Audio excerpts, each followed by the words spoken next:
रावलपिंडी पाकिस्तानी सूबा पंजाब का तीसरा बड़ा शहर है। ये एक तिजारती और मेट्रोपॉलिटन शहर है जो पाकिस्तान का चौथा सबसे ज़्यादा आबादी वाला शहर है। ये शमाल मगरबी पंजाब में दरियाए सवान के करीब वाक़ है और दुनिया का तीसरा सबसे बड़ा पंजाबी बोलने वाला शहर है।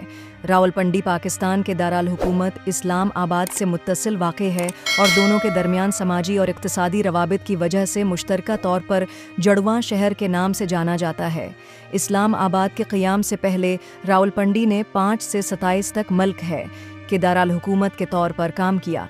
शमाली पंजाब के पोठोहार सतह मुर्तफ़ा पर वाक़ रावलपिंडी 18वीं सदी तक बहुत कम अहमियत का एक छोटा सा शहर रहा। ये खुता अपने कदीम वरसे के लिए जाना जाता है।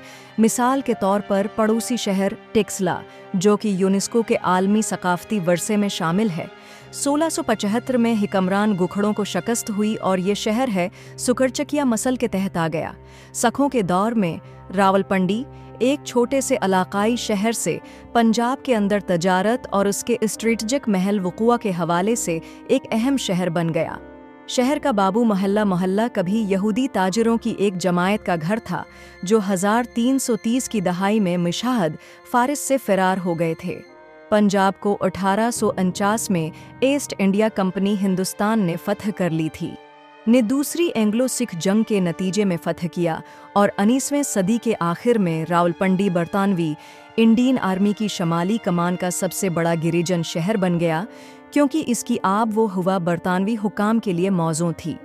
बरच पंजाब के रावलपिंडी डिवीजन के हेड क्वार्टर के तौर पर कायम किया गया था। उसने रावलपिंडी का दर्जा बुलंद कर दिया नवाबादियाती पंजाब में मेट्रोपॉलिटन मराकज़। 1947 में बरतानवी हिंद की तकसीम के बाद ये शहर पाकिस्तान आर्मी के हेड क्वार्टर का घर बन गया।